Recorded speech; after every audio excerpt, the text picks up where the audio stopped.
So today we're going to cover 3 mistakes that loads of you do on a Firestick, even myself included. We all do it, and I guarantee throughout this video you will do at least one of these. So you need to let me know in the comments which one it is, and if you're lucky, right at the end we might show you a bonus little tip of a mistake that loads and loads of people do. And these mistakes are simple, but can affect your experience, maybe even put your device at risk, all in one go. So before we do that though, if you can, and you're brand new here, do remember to hit that subscribe button. We do cover everything streaming, whether it's Firestick, whether it's Roku, whether it's Android TV, whether it's streaming apps, whether it's VPNs, all on one channel.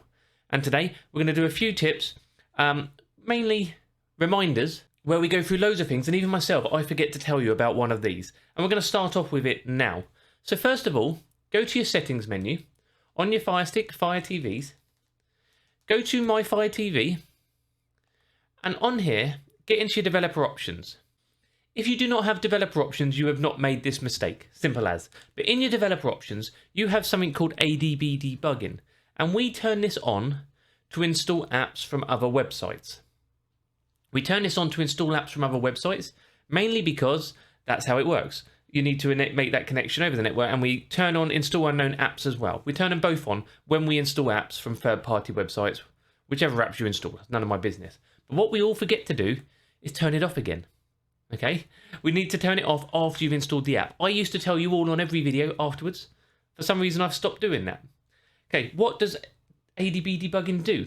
This will allow anyone on your network to install applications from untrusted sources. Anyone on your network, okay? Even applications could make an ADB debugging connection, okay? If they were malicious, shall we say. So you should always have it turned off unless you need it. One thing to remember though, without this turned on, if you use mouse toggle will not work with it turned off. So you need to turn it back on. That's only if you use the mouse toggle app. So you need to make sure that is turned off. Make sure that is turned off when you're on there, okay? Another quick one while you are in here. In your install unknown apps bit, make sure it's also turned off for any apps which you don't want to install in apps. Okay? Only the ones which you do, like Downloader or Aptoid. Anything which shouldn't be installed in apps, make sure that's turned off as well. First one. Okay, next one.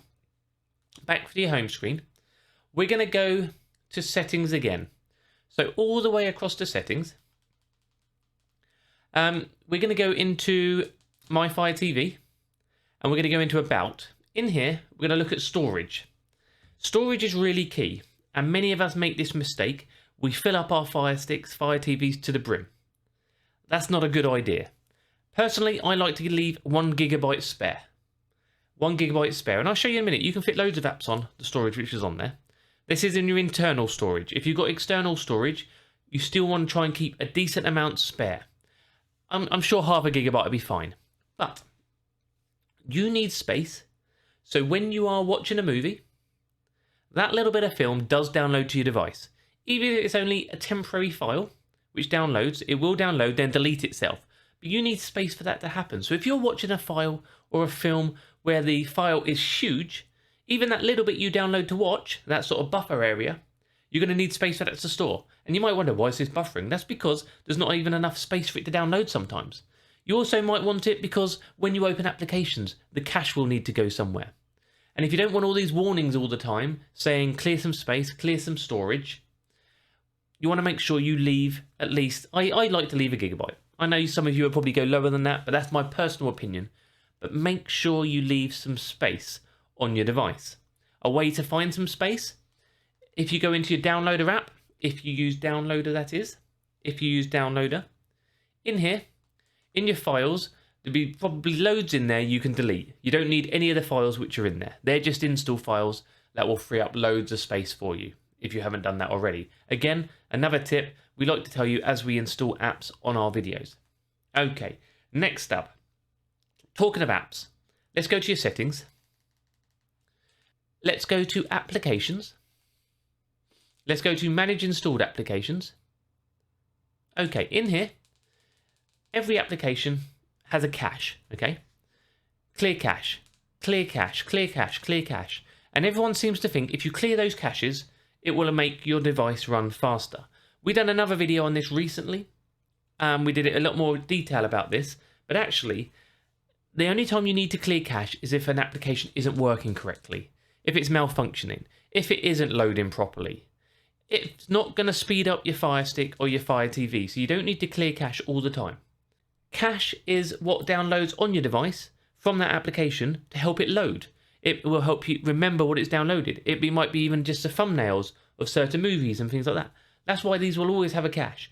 Even if you delete it, then you reopen it again, that cache will be there again once it's done. It might be a different size, all depending on what you've opened, but it will help your application work properly. So it actually does the wrong effect. Only delete it if it's malfunctioning.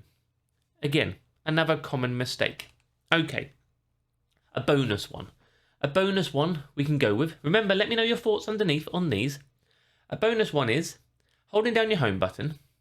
And a lot of us want to put our device to sleep. Okay, but putting it to sleep here doesn't actually do a lot.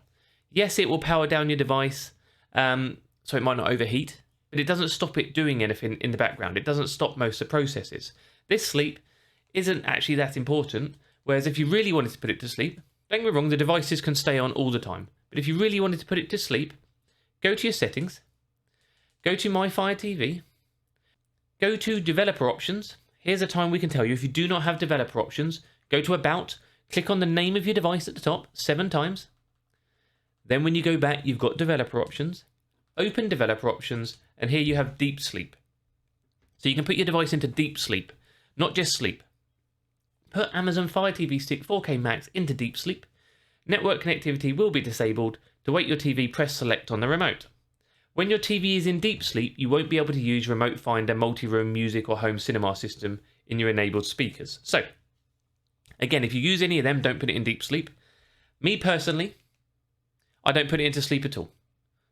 I just leave it. I turn off my TV and it does its thing. I leave it. But obviously, if you really wanted to shut it down, Deep Sleep is a good one, or pull that power cable. Brilliant. I hope you like those tips, and let me know if there's any of those which you thought, actually, I should be doing that. So let me know in the comments. Remember to subscribe to the channel, and linked underneath is a quick word for one of our partners. IPVanish VPN is linked directly underneath. This is a partner for us, so if you are after a great VPN, if you are after a VPN for your device, we do get a small commission. So if you are looking for one, there's a great deal linked underneath for you. Brilliant. I've been Dr. Squivy. I'll see you in the week with some more videos. Thank you for watching. Hit that subscribe button, and I'll see you soon.